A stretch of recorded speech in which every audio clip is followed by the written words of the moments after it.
ఆయన గాయపడిన హస్తాలతో నీ చేతిని పట్టుకొని నిన్ను లెమ్మని కోరుకుంటున్నాడు. ఎంతకాలం ఇలా పడి ఉంటావు? How long?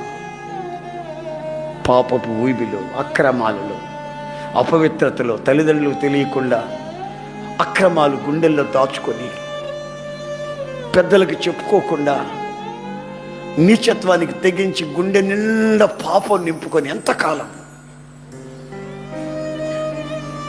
నీ యొక్క ముగింపు ఏమిటి?